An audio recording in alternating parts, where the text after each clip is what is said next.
Hello, welcome to the show. We're getting pretty slack. We never actually do it bang on the dot. And I could just sit here and say, well, that's the internet delay and everything. But no, I had to admit, we get chatting and then I look up and think, oh God, it's gone 7 o'clock. So apologies if we're a minute or two late, but that gives you all the stragglers a chance to come in. It's episode 161 of the ProSynth Network show live, as it is coming to you from the UK. It's just gone 7 p.m, as I mentioned before, and wherever you might be in the world, welcome.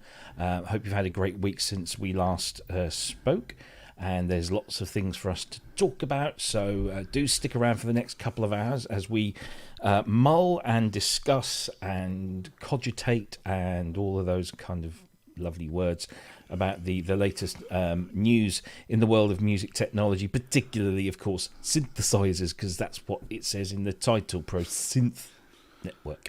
Because I'm always kind of conscious that we don't sort of do much else outside of synthesizers, but it's in our name, so it's what we do. And there are other really good channels out there that do other stuff, so yeah, go and watch them instead. I will let you know now that we've had a couple of thunderstorms here, and we had one pass over about 5 minutes ago that was right above the house and shook the building when that clap of thunder went off. So if it happens again, I apologise in advance. Anyway, before we go and meet the rest of the gang, I just want to ask you, if you haven't already, please do subscribe to the channel and hit that bell to get notifications so that you know that when we're on. If you like the show, please click that thumbs up button, whether you're watching live or whether you're watching post live. Please do comment in the chat. If you're watching on Twitch or Facebook or YouTube, you can comment on all three of those platforms, and we should see them here in the chat window. And if you have any questions for us, stick a big capital Q in front of the question or the comment, and we can then make sure that gets recognised. If you want to donate to the show, there's the link. It's also clickable in the description down below. You can also use Super Chat, Super Stickers if you want to help keep us on the air for more years to come. So yeah, there you go, there's that. And if you want to follow us across all the social media networks, we are there. Of course, the main group is on Facebook. Come and join us there if you haven't already. And when you do join, can I remind you that there are question three to answer just when you come in, just to prove that you're human and that you will obey the rules. That's all it is, and it's very simple, and we don't discriminate. Once you've answered those questions, you're in. Unless, of course, we don't like you, and we don't really not like anyone. So you're in. I mentioned the questions. There we go. That's all that stuff done. I can relax. Got all that stuff out of the way. Welcome to everybody that's in the chat. Lots of familiar names. I hope you're all well. And I'm not going to go through. You all know who you are. First question of the night goes to Prometheus. Can we have Mid-Year as a guest? Well, it's funny you should say that. We could, absolutely could. And we also have, if we're going to do 6 degrees of separation, we can do, is it 1 or 2? Because, obviously our friend Ty Unwin is like that with old Midge. And did I show? I've buried it under boxes. I've got my signed print of Midge that I got him to sign at a Trace Elliott thing that he was doing that I was at, but there you go. So yes, we'll ask the question. Whether he'll agree, I don't know. Funnily enough, it's funny you should mention that, because Ultravox have just announced the reissue of Quartet, 1982 album. It's coming out in July in multi-disc format. It's a rather good album, that. Of course, you might be that side of the Ultravox fan base that liked John Fox, or the other side, Midge-Ure, or a bit like me with Genesis, I like both versions. All good. Welcome to everybody in the chat, and thank you to Andrew Brooks, one of our moderators. He pays to be a moderator. Look at that. Shameless begging. Oh, go on then. Thank you very much for your donation. It's much appreciated. Let me just turn that comment off. What did I do there? I have no idea what I'm doing. There we go. Goodbye. Yes, so welcome to the show. If you haven't been here before, I hope you enjoy it. And if you come back again, fools. We've not got any Ben at the moment. He was supposed to be here. He is supposed to be here, and I'm hoping that he will be here soon. But he's having some technical issues. And he sent me a picture about 10 minutes or so ago of a blank screen which is what he was seeing. So fingers crossed, he will either whip his laptop out, and join us at some point. But yeah, so there you go. That's why he's not there. But of course, we do have this man. Well, I'm just standing in for him, you know. Standing in for him. All right, how you doing? Yeah, not too bad. Yourself? Yeah. Been a busy bee? Yes. Yeah. Oh, God, have I? Oh, shoot me now. Yes. Good. Busy. It pays the bills. Well, yeah. Well, it goes towards the bills. Depends what the bills are like. Indeed. Yes. All good. Good. Yes, indeed. Are you ready for the big day tomorrow? Oh, self-appointed pointsy gets sits in chair, puts on hat. Yeah, encrusted with in chair. Shiny stones stolen from India. Everyone's like, oh yeah, yeah. Because I work for an American company, they're all going, "Oh, are you all ready for the?" I'm going out, mate. I'm going out because everybody else will be in. It'll be nice and quiet. So, there's a nice piece of mud over here. Yeah. This is where we are. Inherited in the system. Yeah. I'm being oppressed. Yeah, I thought we were an autonomous collective. No, don't fool yourself. No, it's sort of like I don't know whether we're dead or alive anyway. So no, quite. I reciprocate. Indeed, but it's my daughter's birthday tomorrow, so yeah, we're kind of splitting. I think we'll just probably laze around in the morning, and then at some point in the afternoon, just pop out while the streets are empty and have something to eat. Okay. Yeah, sounds good. Indeed. Anyway, so no sign of Benjamin yet. Fingers crossed he won't be too far away. Shall I do this? Go on then. Oh, what a pretty box. I have box envy. Look at that. I was going to load up Dominus and just go, as I open the box, put a bulb in it. Like, yeah, put a big light coming out. Yeah, I'm not jealous much. Yeah, it's not supposed to be here yet. Well, it is. And yet, yeah. And yet there it is. Well, no, looking forward to how you get on with that. And now again, I'll be the only one in the group that doesn't have a Mac Studio as well as a Hydra synth. So I'm getting computer envy as well as synth envy. This is not good. Soon backed up with Osmos. Well, no, Ben's not getting an Osmos. Oh, okay. Or is he? I don't know. Maybe he is. Well, we're going to Superbooth next week, and they'll be referring back to those bills you were talking about that get paid. Oh yes. No, it soon goes. It soon goes. Oh yeah. Anyway, there's some good stuff to talk about this week. So we'll kick off, I suppose.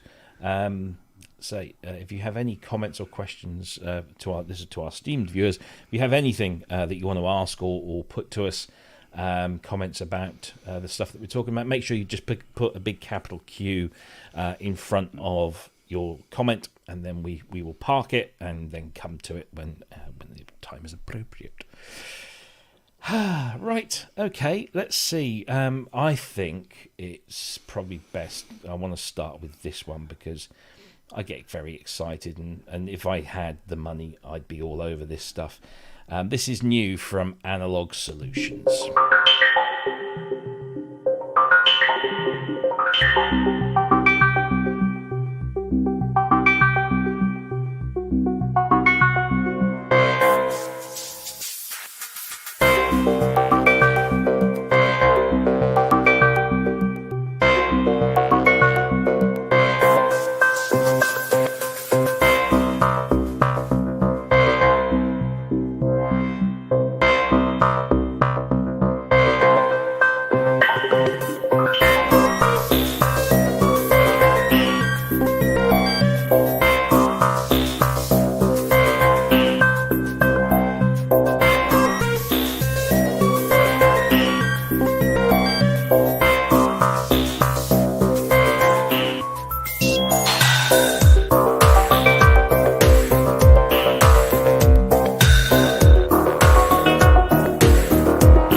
You wouldn't tell that Tom, the man behind Analog Solutions, is a Depeche Mode fan at all, would you, by that demo? Oh, is he? Yeah, you'd never tell. I thought he was a Montevani guy. Oh, dear. So this is the news, of course, that Tom Carpenter, the utterly brilliant, humble, quiet genius that is Analog Solutions, has released Colossus Quartz. And basically, Colossus Quartz is an AS200 Colossus Slim divided into 4 sections and put into individual cabinets. So the theory here is that you can buy an AS200 in 4 parts, so you can spread the cost, or you can just buy the ones that you want to add into your existing system. That's another option. And you can use this with, I guess, pretty much most modular gear. So yeah, this is the Quartz, and so what you get is the AS250 VCO, the AS250 mod, which is the modulation section, the 250 VCF, and the 250 sequencer, and each of those will retail at slightly different prices. The prices are, as you would expect, these are hand built, and there's not many of them. So the VCO is 6,900. The modulation section with the scope is 5.5. The VCF is also 6,900, and the sequencer is 5.5. So if you've never seen Colossus in action, you're missing something quite wonderful. Our dear friend Simon Forsyth, who is AKA Technomadic in the chat, so you can hassle him there now, did a brilliant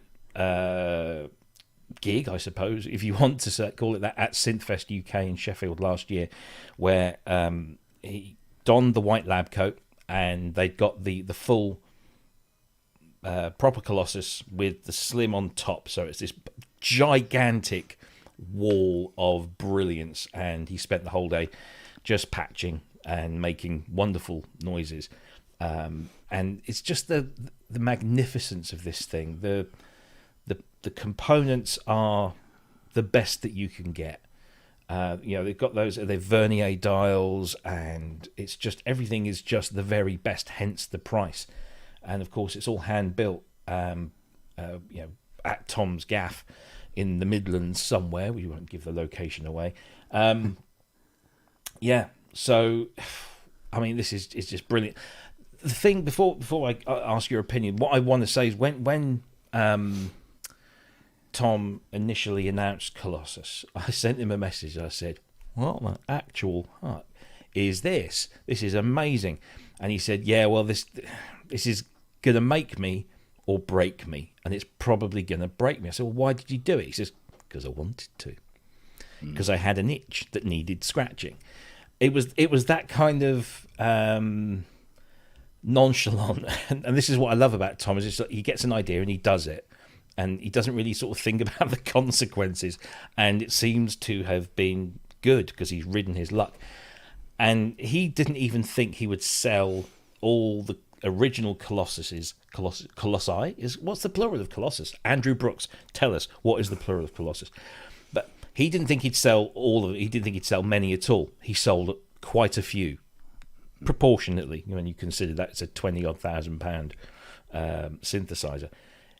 Then he brings out the Colossus Slim, which is kind of this version of the Colossus without the keyboardy panel, tabley bit at the front, so you can get it through very narrow doors.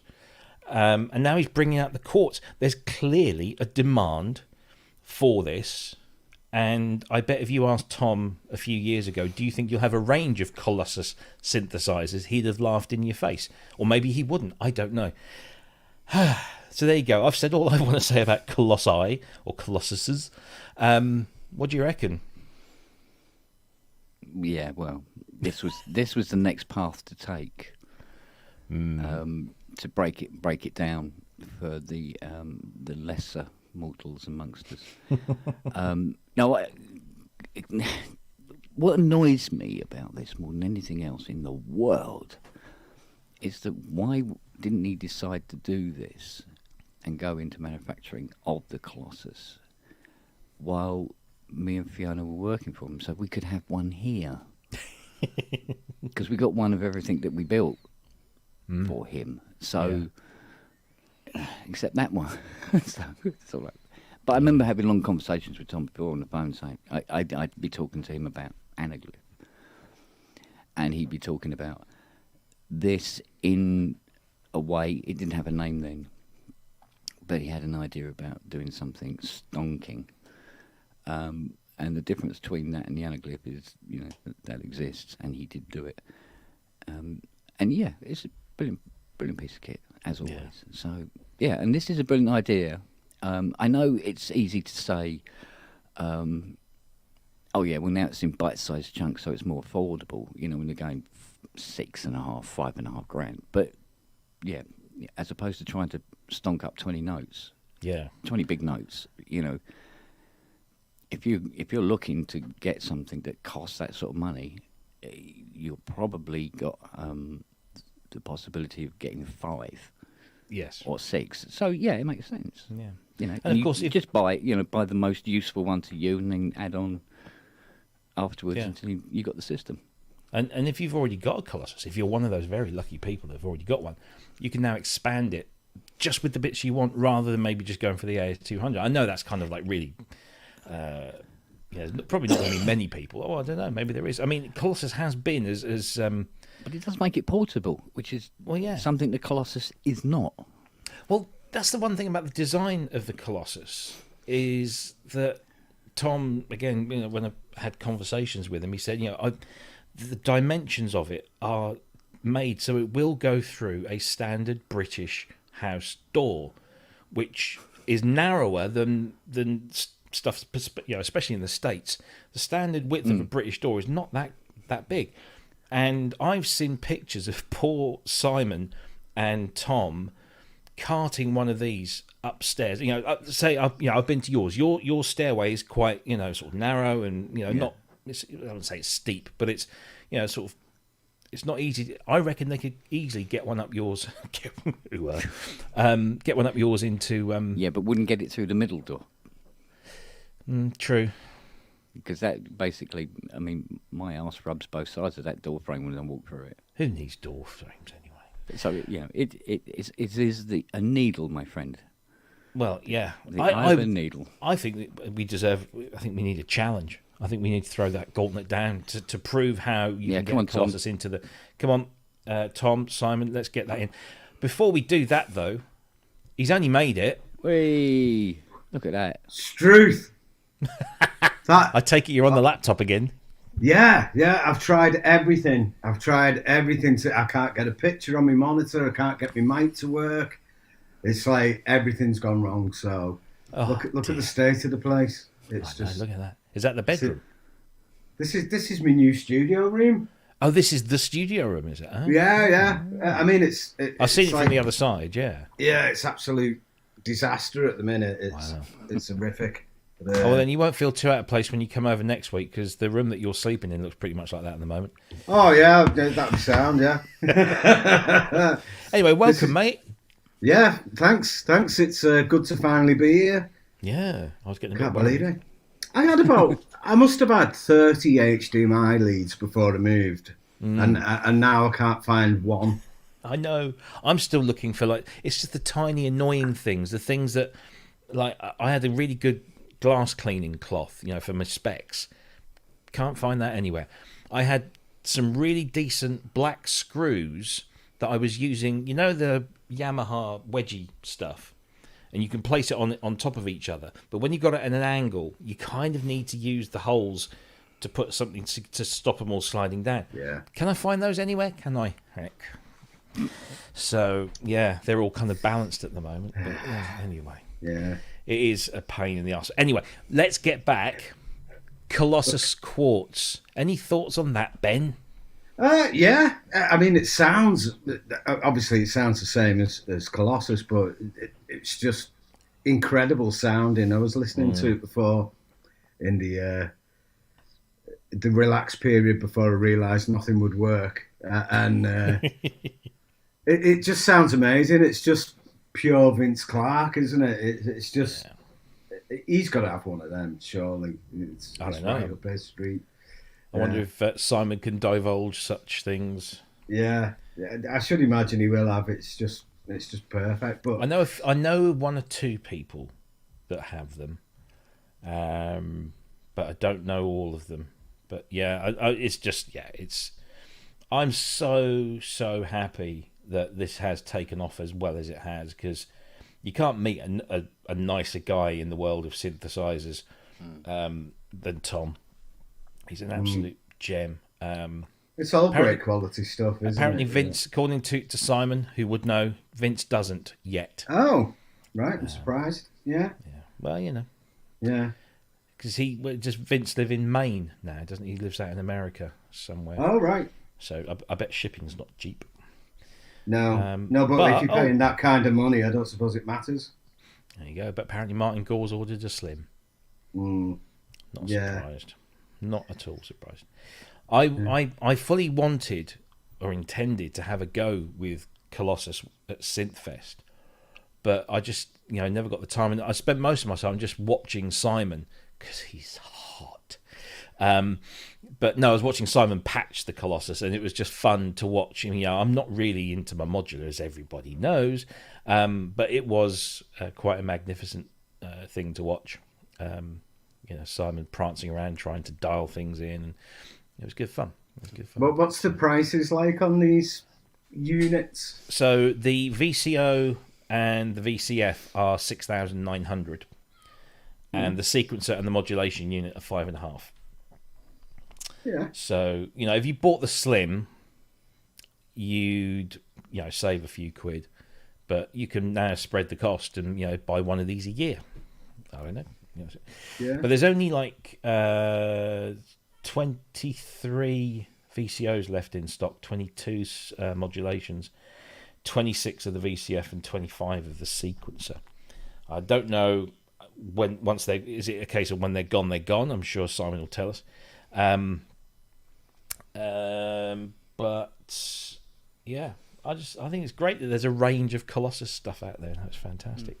Well, you can make your own kind of system now, can't you? You can have the Colossus, and like you were saying when I first joined, expand upon it how you want.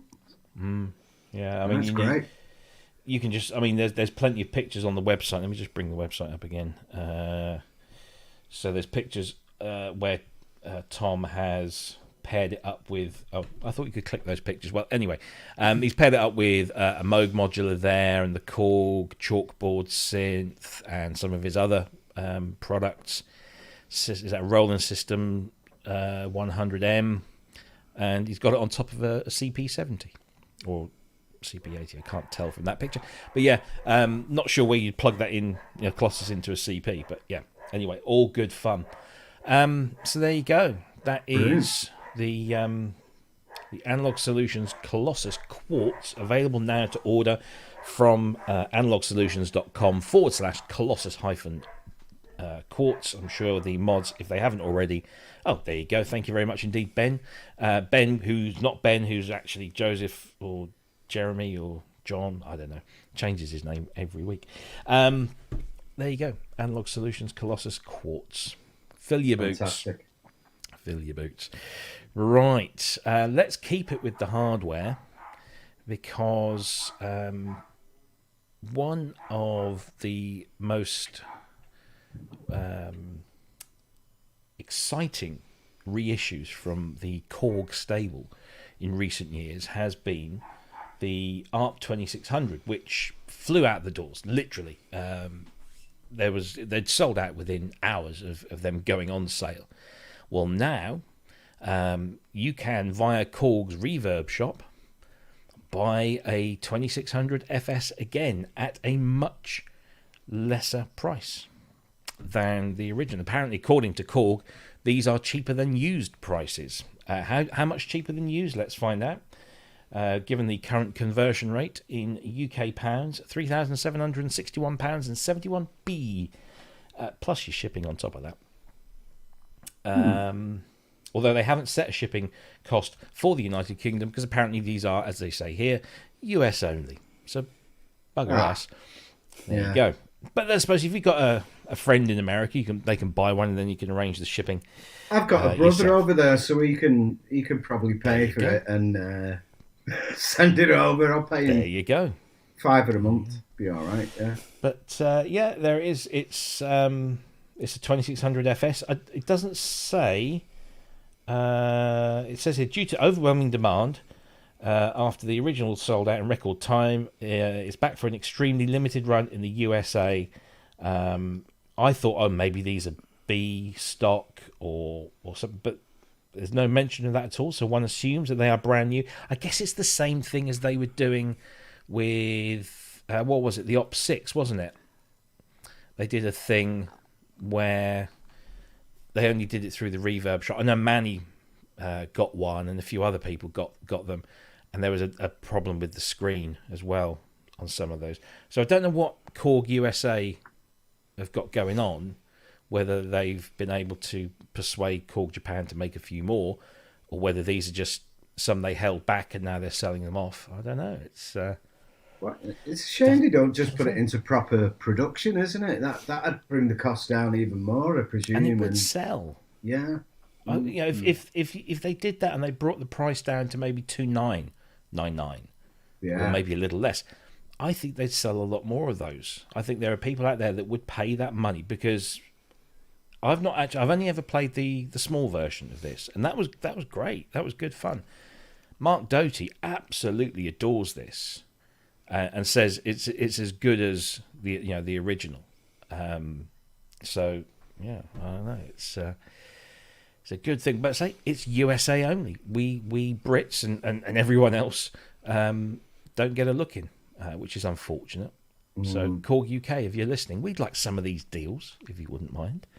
Yeah, of course, if you bought one from America and had it shipped over, then you've got to use the power down transformer, and if you forget, of course, it's not very pleasant. It smells awful. Yeah, I can't remember. Yeah, actually, let me just have a look here, because I'm just wondering if there's the power supply. So let's go big on the power supply there. It's switchable. Maybe. Is it? I don't know. Is there anybody in the chat that owns a 2600 FS and can tell us whether it's an auto switching PSU? Because there's definitely no manual switch on there. If not, Sorry, I've had one in. Yeah. And I put 240 into it without looking, and it worked. So I imagine it is auto switching. Cool. Yeah. But yeah, it comes with its own flight case on wheels and everything. I mean, it's a lovely thing, and they've done an excellent job of reproducing this, this absolutely brilliant synthesizer. So everything comes in a flight case, and then there's an overall case. You just shove the whole lot in. It's so well done. And I'm told by Mark Doty that it's worth every single cent, dime, penny, whatever it is that you want. And of course, that's kind of a relevant synth for yesterday, which was Star Wars Day. May the 4th be with you and all that. Oh yeah. Because of course, this was what gave voice to R2D2.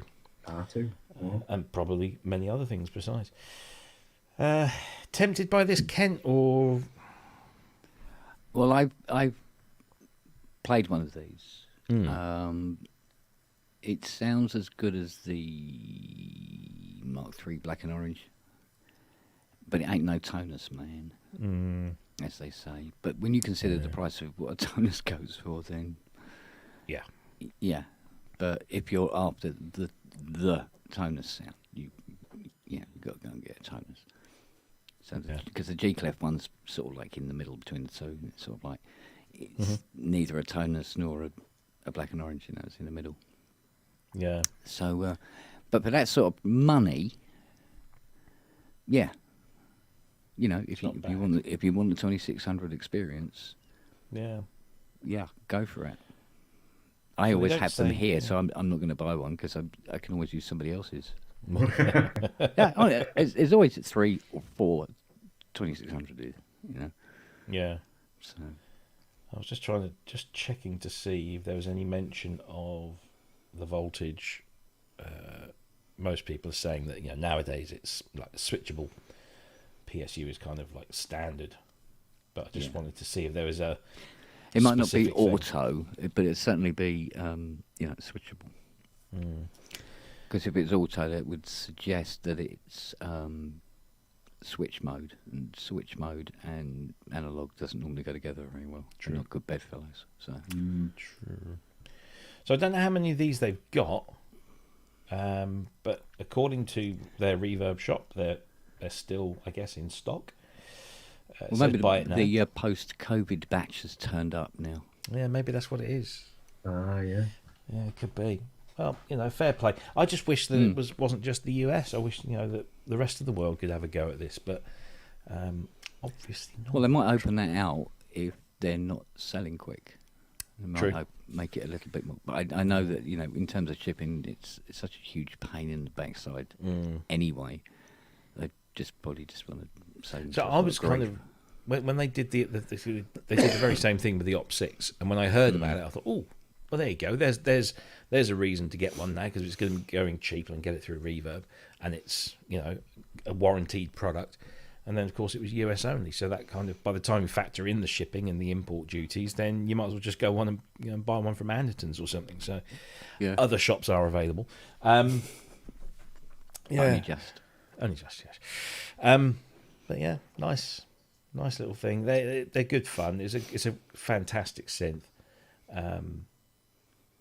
And would I want one? If I had the space, I might. What about the B word version? Does that come anywhere close? Does anybody know? Or yeah, it's quite close. A lot of Is people it? say it is rather good. Yeah, It is. Yeah. I mean, it's not the hardest synthesizer in the world to clone. yeah, But that said, it's about the build quality will enter into this. Because to get the most out of the 26, you are going to have to be patching the crap out of it. Yeah. Although it is, obviously it does have an inline audio path, and you don't have to use a patch cable if you don't want, but you're quite limited on the sounds you're going to get. That's half the fun, isn't it? I suppose. Yeah, but the Behringer one's small and it's convenient And rack it's mountable. cheap. Yeah, I mean, Yeah. it's a buy two. Indeed. Indeed. Absolutely. So only until this one becomes available to us. yeah, and then buy the absolutely. proper one. yeah. David Serchek in the chat says, I still can't afford that full size. You might be able to if you go out and buy David Serchek's brand new album under the name ASF Stripe. It's on Bandcamp, and it's Bandcamp Friday today. So everybody go and buy a copy of David's new album on Bandcamp. I'm sure Andy will stick the link up in the chat, and maybe we can get David to be able to afford one of those. There you go. Yeah. And if he does, I want to have a play with it. I think that's the least thing we can do. There you go. So there you go. That's Korg USA through their Reverb Direct shop. If you live in America, or you live outside America but have friends in America, then get it for you. They're just shy of 3,800 plus whatever shipping might be involved. Go and fill your boots. Talking of the B word, there has been some actual kind of product news that is not, we might sell this, tell us what you think kind of stuff. Oh God. But here we go. Look, it's balance. We got to have some balance. Oh, there you go. Okay. Andrew's just posted. There you go. So if anybody wants, there it is. asfstripe.bandcamp.com. The album's called Introversion. Go and buy a copy of that, and we'll see if we can get David close to 2,600. So this is the news that there's a new module from Behringer. Or Dead Ringer, as somebody called them the other day, and I said I'm stealing that, so I'm going to call them Dead Ringer from now on, because it does kind of work. Yeah, it works. This is the Abacus music computer for Eurorack, which even I know, and I'm not into modular. I know that this is insert your description, whether you like to call them knockoffs, rip-offs, clones, whatever. This is one of them of maths, the Make Noise Maths unit, which of course itself was, I say modelled after, it was inspired by a couple of Buchla modules. Of course, the internet has done what the internet does, and the Behringer fanboys have come out and say, yeah, brilliant, fantastic, we can have one. And then the Behringer haters come out and say, oh, you're ripping off Make Noise. And then the Behringer fanboys say, yeah, well, Make Noise ripped off Buchla. And it's just going round and round and round and round. So we're not even going to entertain that. But again, this is one of our shortcomings on this show, that neither of us is that. Can you say neither about three people? Neither. Again, I'm waiting to be schooled in the English language. None of us are into that. There you go. Simple northern accuracy. All right, hit it with a brick. None of us are into modular in any serious fashion. Some of us completely not. Maybe one or two have dabbled. But here we go. It's Behringer doing what Behringer do. They've pretty much copied the whole thing from the maths unit. So if you want a maths unit and you don't want to pay the prices, then there you go. It's affordable. I don't know what the price on this is, but it was interesting that they actually debuted it on their website, which they don't tend to do. They tend to do social media. There was another thing from Behringer this week called the perfect pitch. And I had to chuckle because, there's this trend of calling the Behringer version of stuff. You take the first letter and you replace it with a B. So, the BARP 2600. Or and somebody was calling this the Baths or the Baths, depending on which part of the country you come from. Well, there's this perfect pitch module, which basically converts audio input into MIDI or CV kind of thing. Somebody called it the perfect pitch, and then I said, well, actually, no, it shouldn't be perfect pitch, which I thought was much funnier. But anyway, yeah. And there was another announcement from Behringer this week about them possibly making a Casio CZ clone in that little portable battery-powered thing that still hasn't appeared. I was going to say, has any of those come out? Because that was quite a while ago, that. Don't be daft. It's like, does anybody actually want them? It's strange. They'll be doing helicopters for kittens, and it will be the same bullshit. I'd buy one of them. I'd buy a helicopter for a kitten. They put up a photograph of some sort of like automaton or something that's the ideal sex partner or whatever it is. And it won't matter because it's not coming out and they're not doing it. Yeah. They go, look at us, we're making some noise with some colour and pictures in the corner. Enjoy. There you go. And that's really what it is. That and is then their nothing marketing. happens. Yeah. It's like, who was it? The boss of Ryanair, who I won't disrespect until we've come back from Berlin, because that's who we're flying with. But didn't he say that bad press is good press because they're talking about you, or words? I'm paraphrasing, words to that effect. Steve in the chat is curious to know whether Behringer clones will be as serviceable. Oh, good. Gremlin there, as the originals when time comes, or whether they're destined to become landfill when they go wrong. Bless him. There's your answer. Yeah. They're so serviceable. Yeah. I mean, there's no reason why it's all going to be surface mount stuff, isn't it? So yeah. Whatever's inside there, they're built to a cost, and that cost is low. But yeah, that's the world we live in these days. Yeah, they'll be particularly difficult to service and repair. Apart from broken jack sockets or broken pots and stuff like that. But it's getting a hold of them. And, and you will be doing that because they tend to apparently snap off for no apparent reason. So they're not the because of the build quality again. But if you want the price, it can't be built like a BMW. So you can't say Rolls Royce anymore, can you? Really? No, quite. So it's I want to know. Right, here's a question for you: what happened to Anna? Was it Anna? Oh, you liked her. Yeah, I liked her a lot. Yeah, she was Italian as well, you see. I was slightly biased. Sorry. I was just distracted there for a second. She never came out either. She was never released. Never released. She was just a figment. Yeah, it hung back on the wall. Yes, indeed. But I guess we should have got somebody on the show who knows about modular, who could maybe talk about this with some authority. I'm sure that if it does what the maths does, then it's giving people an option to have that functionality at a lower price. Which is pointless because you'll never be able to buy it. Exactly, because it'll never come out. Well, no, apparently this is actually a thing. It's in production, so they say. But that's the 9th time I've heard that about Behringer products. This one is actually coming out. Yeah, indeed. How's it go? Hang on, I've got sound effects here. Yeah, do it. Whoa.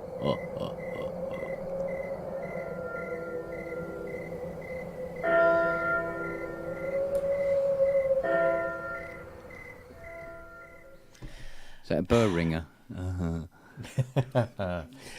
So, Abacus, it all depends if you can live with your conscience, because the real, I guess, the thing that really sticks in your throat here is that Make Noise still makes stuff. Yeah, I was going to say, that's the name. We both got an MS 101 in the background. We have, but you can't get a new one, so no, it's not as bad. But... Well, no, I justify it because I didn't pay for it. I stole it. No, I didn't. They gave it to me, and they didn't ask for it back. So here you go. Possession, etc. 9/10 of the law, which apparently it isn't, but there you go. All right. Yeah. So I was told. Yeah. No, I've got bits of Behringer in here, and it does a job for a price, and you take that into... My Behringer keeps dust from going on the carpet. There you go. Simon says, heard Make Noise will be making a copy of Hannah. Got a buyer right here. Yeah. Very good. Well done. So there you go. Behringer, Abacus, and of course the other one was Perfect Pitch, which I didn't bring up because it was interesting. So yeah, there we go. A little bit of modular for the modular people out there. Don't say we don't do modular on this show.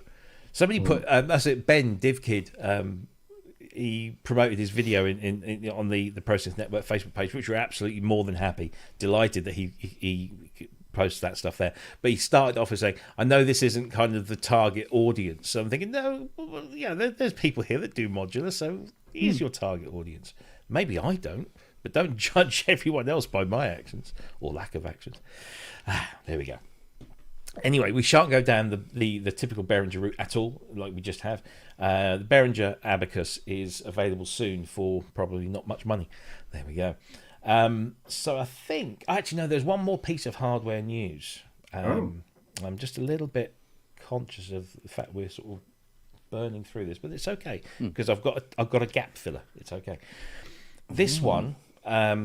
dropped on my desk this afternoon about 4:00.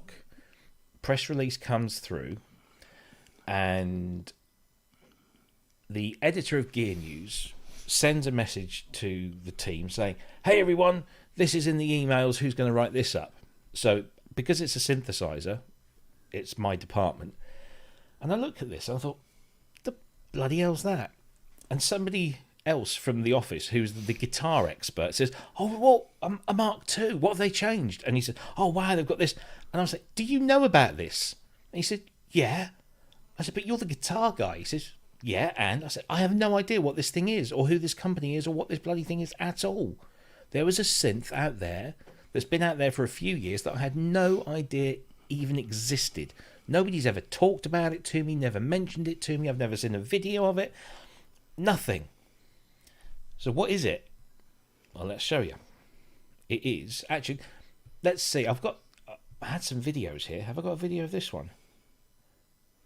No, I haven't. I haven't got a video of this one. So I'm gonna. All I've actually got is my article from Gear News, and this isn't a shameless plug. This is literally all I've got to go on. So there's a company called Norand, and apparently they released a synth a few years ago called the Mono. And now they've released the Mono Mark II, or they're going to be releasing it. You and I, Ben, will get a chance to play with this because it's going to be at Superbooth. All right, lovely. So, this, what's the first thing you think of when you look at that? TB303 with two VCOs. Thank you. It's exactly what I thought. I thought, oh, here we go. Another 303 clone. Apparently not. Like you say, it's got two oscillators. It's completely analog, by the way. It's got two oscillators. It's got a nice filter in there. You've got envelope generators. You've got cross modulators. And there's very clever kind of cross modulation thing going on there, where you select it and then you turn the knob you want to cross modulate, and then you turn something else, and it kind of automatically links it in the background, and then away you go. But yeah, I looked at this and thought, oh well, there you go. It's kind of a button style piano, one octave piano keyboard. You've got accents and slides, and you've got tempos and patterns and pattern banks and a 16-step sequencer. This is going to be, but apparently it does loads more than that. It's got FM in there as well. It's a really cool little thing, and it's Mark II. The original had, instead of these light up rubber buttons, which I'll come on to in just a moment, it had Prophet 5 style buttons, those little square things with the little recess at the top of the LED in. It had buttons like that. And it was sold for about €700, the original one. This one is selling for €839. It's even more. But what this has done over and above the previous one is this keyboard now is called a 3D keyboard. You can do velocity, aftertouch, pitch bend all through the actual keys. So, if you move your finger up the key, that messes around with the pitch bend or the modulation. If you press into the key, you get aftertouch, and of course they're velocity sensitive. RGB lights in the background. That strip in the middle is your step sequencer, but of course, because it's this one kind of piece of silicon with a sensor underneath it, you can also use it as like a ribbon controller. A whole bunch of other stuff as well. It actually looks like a kind of a cool thing to have that is inspired by tabletop one oscillator synths of yesteryear, and builds on it in a much more ingenious and intuitive way, and adds a lot more to the game than a simple sort of one for one copy. Aluminium body. What else has it got in there? It's got an overdrive circuit in there, which of course again sort of ticks that 303 style box. RGB LEDs, got micro SD storage, could have USB host mode, machined aluminium body, 1024 PPQN resolution sequencer, aftertouch, velocity, pitch bend, and vertical modulation through the keys.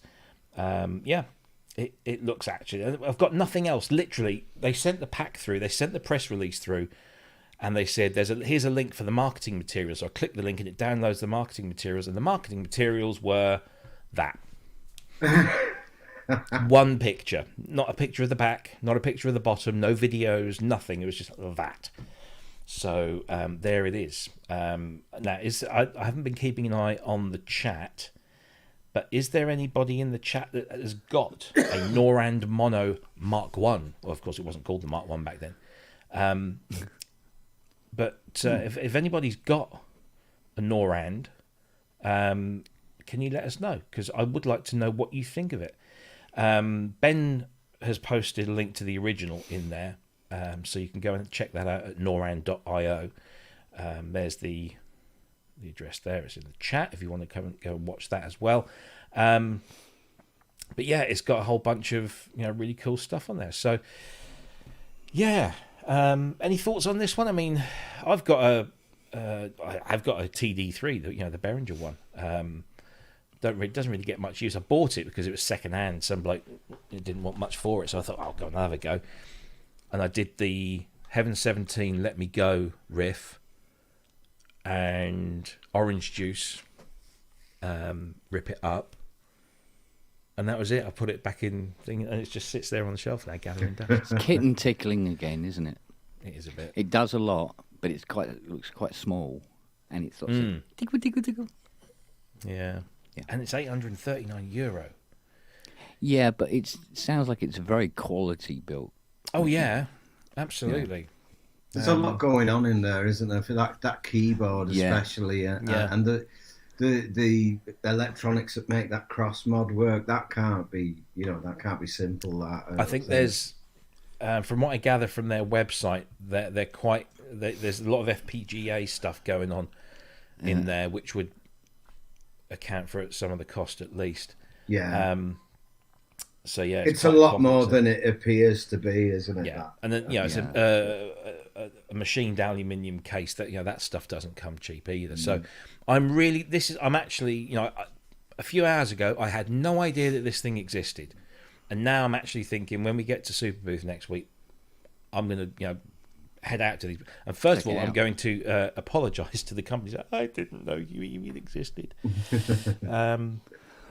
So yeah. An interesting little thing. Yeah. I had to admit in my column that I had no idea, so I had to stick a picture of Hannah Waddingham going shame in there. Little joke, joke. Anything for posting a picture of Hannah Waddingham. And we else watched Ted Lasso. It's about she's a goddess. Anyway, moving on. Do you like my new glasses, by the way? I haven't mentioned these. Look. Oh yeah. Oh, very nice. They're Sven-Göran Eriksson style. They haven't got any frames around the bottom. Yeah. So I don't know, but no, I needed some to wear because my last ones didn't really work very well when I was looking at the computer. These ones, specifically for computer work. So, very nice. Anyway, cost a fortune. They're good at spelling, are they? Sorry? They're good at spelling, are they? Good at spelling. When you're using the computer? Yes. Yeah? Sorry. A bit slow today. Oh, don't worry. I'm not even awake. Thank you to Jason Crouch. Thanks for the modular bit. Weekly, maybe. Oh, no. I wouldn't want to go that far. Well, my experience with modulars are only the ones that are normally big enough that you can see. Yeah.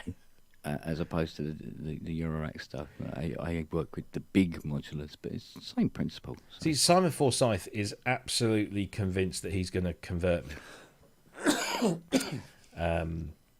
Especially at Superbooth. It's not going to happen. It gets you drunk enough.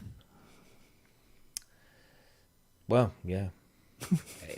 I'll do anything if anybody gets me that drunk. Well, we've had this. Watch out, Ben. I don't think we've got adjoining rooms. You never know.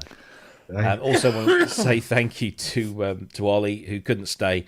Dinner's ready, but there you go. He's donated €5. Thank you very much indeed, sir. And I think I did. Oh, did I mention Steve?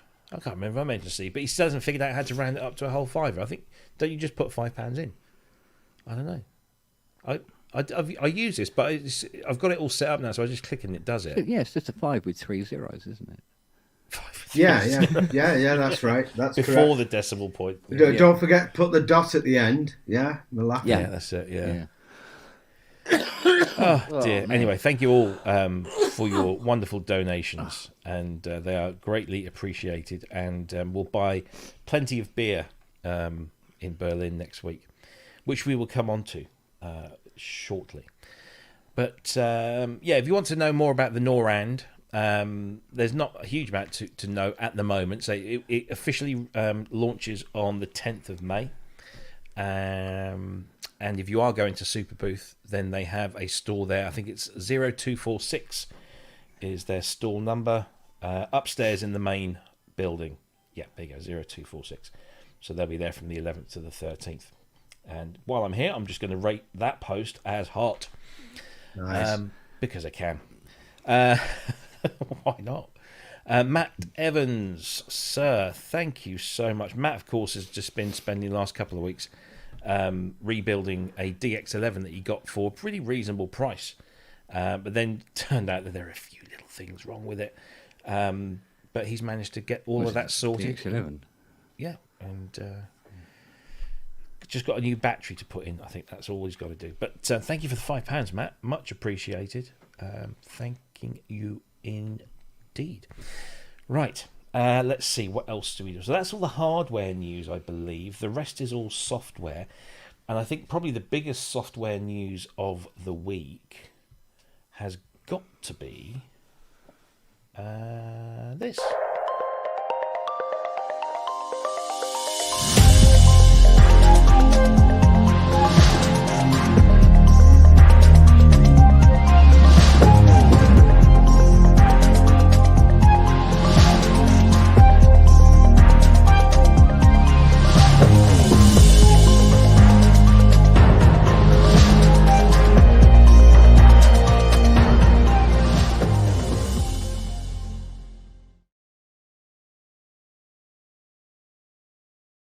And there we go. That is the news that Softube have released the next synthesizer in their range of classic emulations from the past. They've already done the Model 72, which was the Mini Moog, which I bought on the recommendation of Mr. Spong over there, who said it was the closest thing to an RA Moog that you can get in software. Not that I would know what that is, but I tell you what, it sounds the best of any of my Mini Moog emulations, specific Mini Moog emulations. It does. It has a real, heft, grit, whatever you want to call it. Then they did Model 82, which was their homage to the 101. They did Model 84, which was their homage to the 106. And now we've got this one, which is Model 80, which is, of course, well, we all know what this is an homage to, but apparently meticulously modelled and then added to with other benefits and features. I haven't had a chance to play with this, but I know that Mr. Simpson, you said that you were going to have to buy this because you've got the others and you liked them. Did you manage to download it, A? And B, have you had a chance to play with it at all, or were your technical issues preventing my technical issues are too great for me to actually enjoy this yet. But I've got to say, it gives me a little bit of a dilemma, this one, because I love the others. I absolutely love them. I think they're some of the best sounding VST instruments there is. They're absolutely incredible. The Juno one is just, it's got that Juno sound, but it's got a personality as well. They're really, really good, I think. A different personality from the Juno, because the Juno obviously has its own personality. But I've got a Prophet 6. I've got the Arturia Prophet thing. Yeah. And I've got the Repro 5, which is excellent, So I'm thinking I've probably got all the Prophet sounds I need, but I want to complete the set because they're so good. And I don't doubt that this is going to be excellent, but do I really need it? Do I? I've got loads of Prophet stuff. Yeah. I've got a Pro 1 as well, so it's like, I know that's different, but, it's still, I've got that sequential sound coming out my ears, literally, and but I probably will get it. I probably will, just because I'm desperate to, to complete the set and hear what a good job that they've done of it. I know that it's going to be amazing.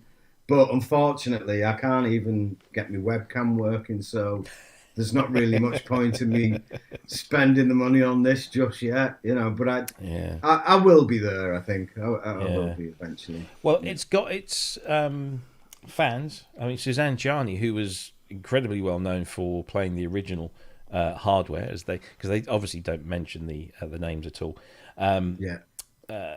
She likes it. She thinks it's great. There's a free bank of sounds if you buy it. You can already get expansion packs for it. It does what a Prophet does. And as you say, there are plenty of other things out there. First of all, there's the Prophet 5 Rev 4. So if you're into your hardware, then you've got the option there. Then, of course, as you said, there's the Arturia one. What else is there? There's some others out there, aren't there? Repro. That's Repro it. Yeah, of course. The Yuhi Repro 5. That's amazing. That's really, really good. Yes. Although I don't have it, I hear lots and lots of very good things about it. I really like that. But this is €99 at the moment on offer, and I can't remember when that offer runs out, and then it goes up to 159. So it's not the cheapest. You can download a demo. What I was slightly surprised by was that they have stuck with the 5-note polyphony. Now, I guess if you are going for authenticity, then absolutely have that option. But I don't think there's an option for you to then say, actually, do you know what? I'd like a Prophet 10. I want 10 voices, or I want 16, or whatever. Because there's no real limitation there. But I suppose if you're going for... There's a nice, blank area there. If you could have, a switch on there to increase the voices. Yeah. And you put it up to 10 and another keyboard come out underneath. That'd be really cool. That'd be cool, wouldn't it? Yeah. Well, there's an idea for an update, Softube. But yeah, I mean, their soft synths are incredibly good. Oh yeah.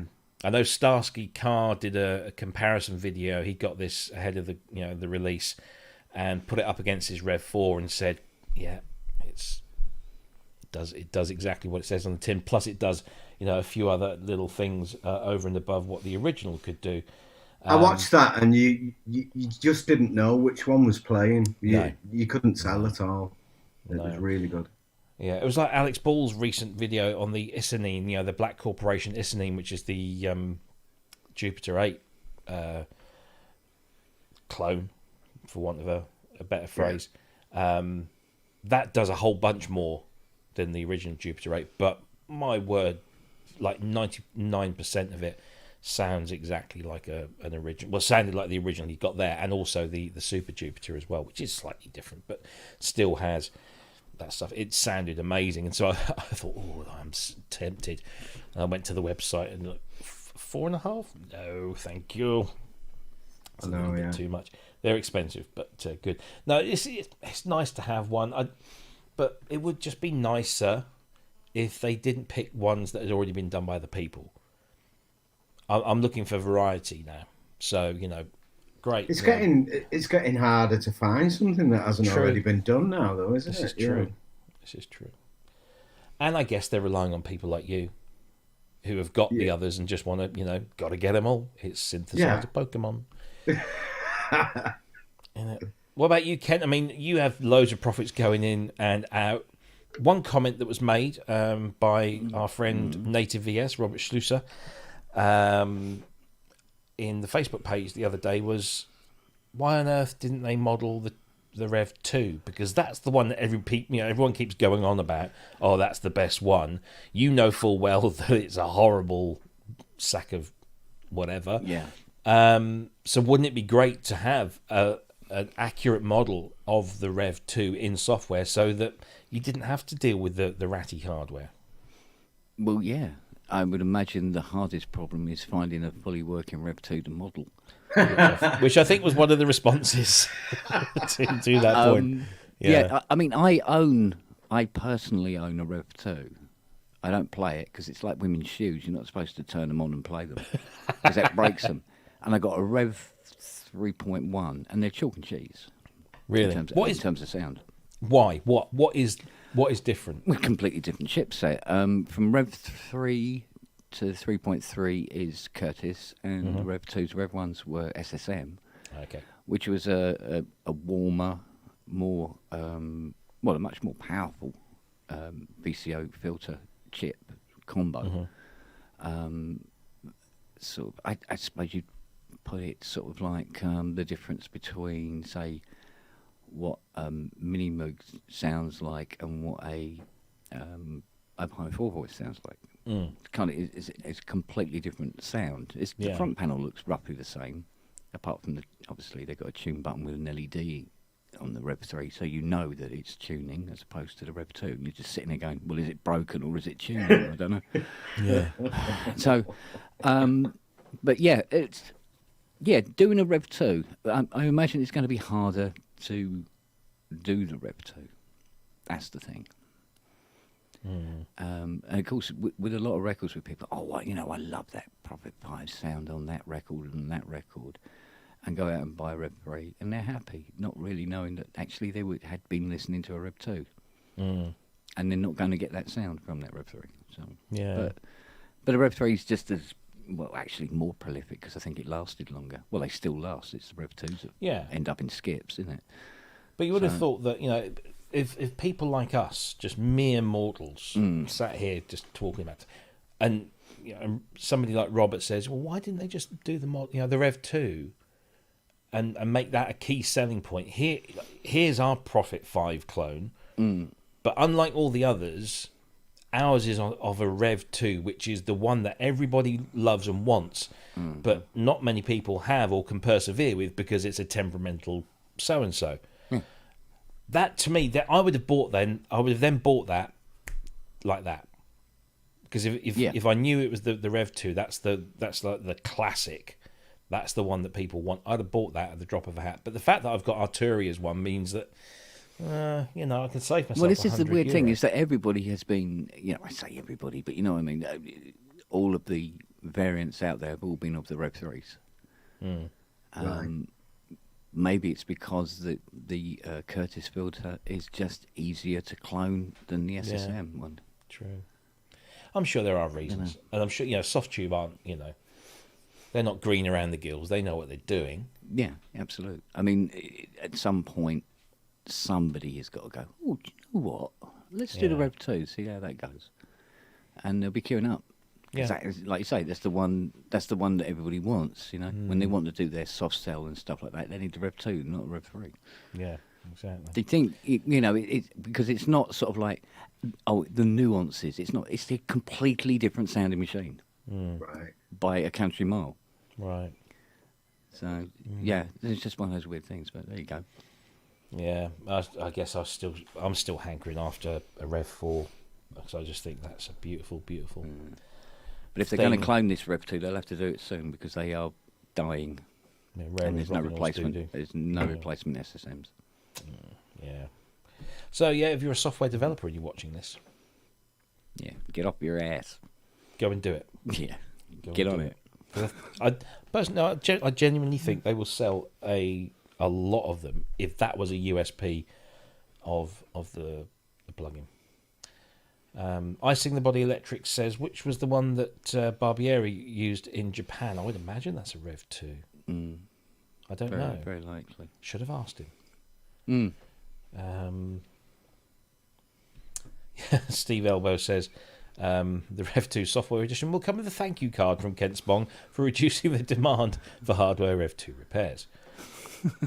I've got to admit, I am surprised that you actually own a Rev 2, because I've heard you complain about them quite a lot over the years. Quite a lot. Well, that's an understatement. No, what it is it's me being canny, laddie. See, the Rev 2s are dying, so I've got one that works, and I put it to one side and left it alone, because eventually, maybe in the next 5 or 6 years, it'll probably be the only working one on the planet, and I can ask what I want for it. There you go. DT Scapes says in the chat, why don't Cherry Audio do one? Yeah. Why doesn't anybody do one? Why doesn't anybody? Yeah. But Cherry Audio would be... I mean, can you imagine if Cherry Audio came out and did a decent emulation of a Rev 2 Prophet 5 and then sold it for €59 or bucks or whatever? Yeah. Yeah. It's like Ken said, though, can you keep one working long enough to actually go into the detail that's needed to emulate it? Yeah. I mean, I don't know. Yeah. I don't know what's involved in modelling, circuits and chips. Do you actually need a fully working Rev 2? If you've got all the components to model, surely you model the components. And all right, so if there's a faulty, if one of the chips is faulty, but there's another one on the board, you model that one, and then just I don't know. I have no idea how it works, to be honest, but no, I'm glad it does. Yes, indeed. No, Matt says I'm deliberately killing Rev 2s just to push the price up. I'll have to get myself a white cat, won't I? There you go. Mr. Bond. Yeah. I kill your Rev 2. I've been expecting you, Mr. Smith. If you want to buy this, say it is €99 at the moment, going up to 159. But we're not getting any kickbacks or commission from this. But Plugin Boutique, I noticed the other day, are selling this certainly in the UK store for £85. So you can save yourself another 15. Yeah. And then if you've got some Plugin Boutique loyalty points, you can probably use that to get a bit more of a discount. And when you buy this, you'll get some more points to use against other things. So it might be worth having a look at Plugin Boutique and seeing what deals they've got for you there. But there you go. Softtube's Model 80, the 5. I know it doesn't need it, but it should have a tune button on it as well, because it's just part of the law. Indeed. If you're going to be accurate and say, well, we're only going to put 5 voice polyphony on there, Stick the tune button on as well for authenticity. Because if you're not pushing the tune button every 20 minutes, you feel like you're not using it correctly. Also, as Ben, our moderator in the chat, or one of our moderators in the chat, pointed out, have you noticed the keys have a used look to them? They do that on a couple of them, Yeah. It's a nice touch. It's a little nice touch, isn't it? Clearly not one of my restored ones, then. Exactly. There you go. Look at what you... look, Kent. What? Oh! Oh, that's... Yeah, you got the 440, but not the auto-tune button. Oh, not the auto-tune. Oh, sorry. Yeah. No. There isn't Yeah, it's got to have the auto-tune button. Oh, yeah. And then it just sits there quietly, everything goes out, and you just wait. And then it comes back. You go, yeah, it's still working. Yay. So, yeah, if you want to go and get that... Sorry, didn't Starsky Carr have his Prophet 5 mapped perfectly to this? So everything he did on the hardware corresponded to the software. I think that was pretty cool as well. Oh, yeah, they've done a good job, but they've not done a Rev 2. But we'll cut them some slack. Yeah, we need a 78. Model 78, please. Yes. What would the Model 78 be? Oh, yes, of course. Yeah, Rev 1 stroke Rev 2. So, there you go. Softube, Model 80, part of their wonderful software range. You can buy it now for €99 or 85 quid if you go to Plug-in Boutique. Other retailers exist. Right, there we go. There's we're doing okay for time now. This one, this is next. I don't know if Kent managed to give this a twirl, but this is new from P-Sound for the UVI platform, and this is the Grand Coda.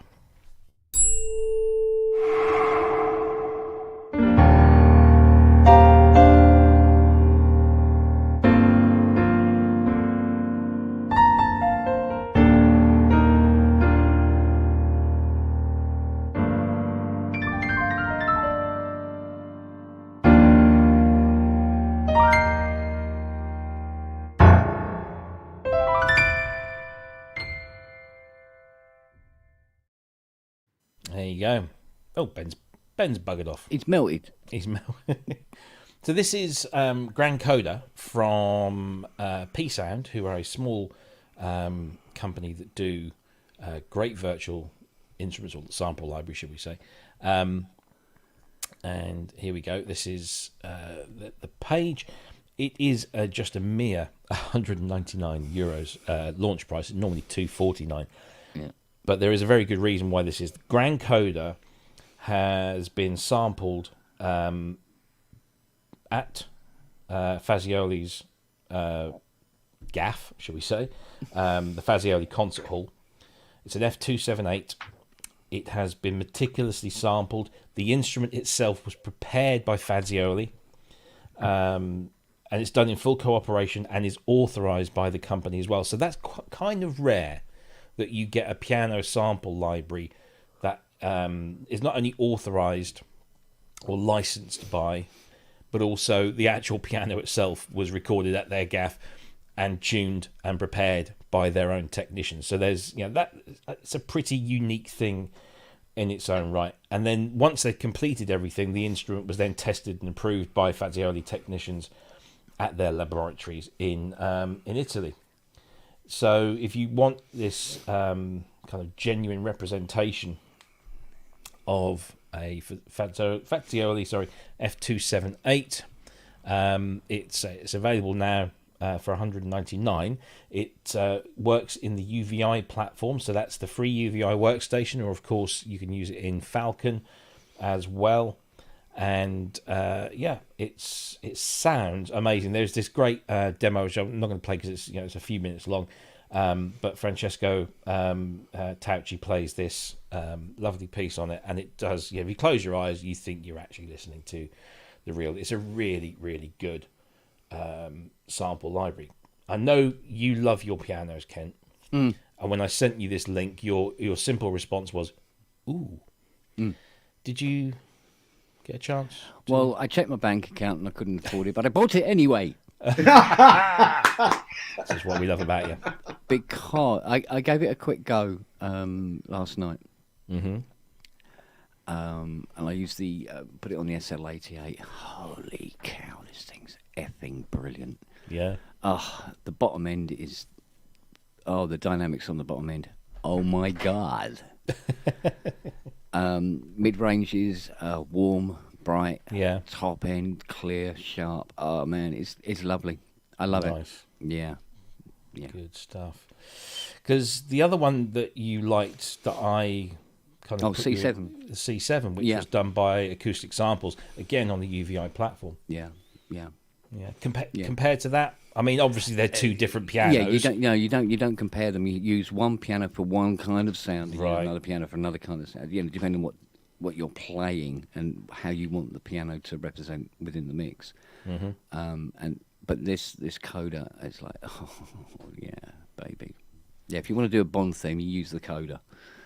If you want to do an Adele track sort of thing, then use the C7 Coda. Okay, no, that's fair enough.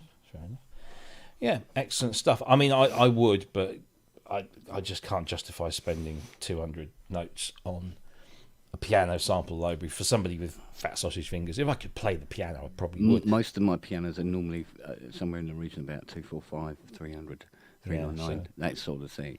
So it's at the good end of the ballpark. Yeah. So it's actually very keenly priced, considering, although it's a lot of money, but it's keenly priced in comparison with some of the other available sample libraries.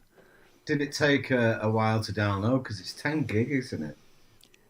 Yeah, I've got good internet here, I must admit. Yeah. So probably took about 3 weeks here.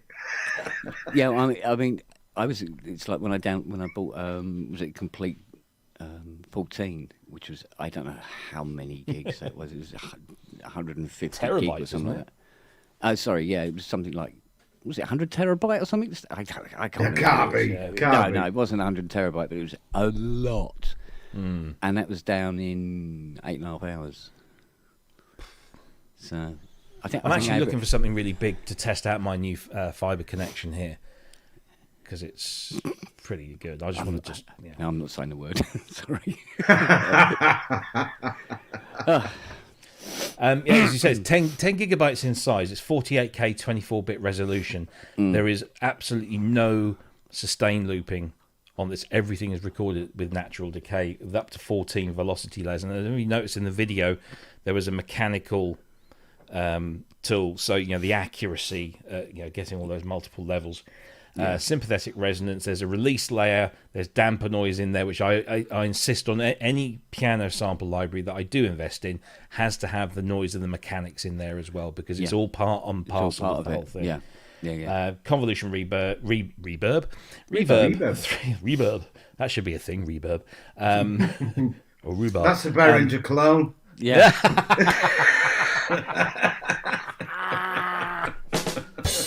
What a Mexican reverb.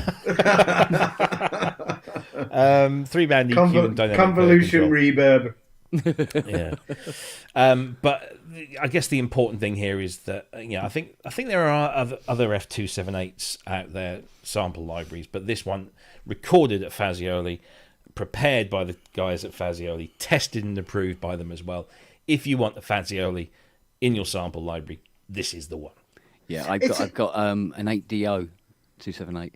Yeah, but this is much better. Much better.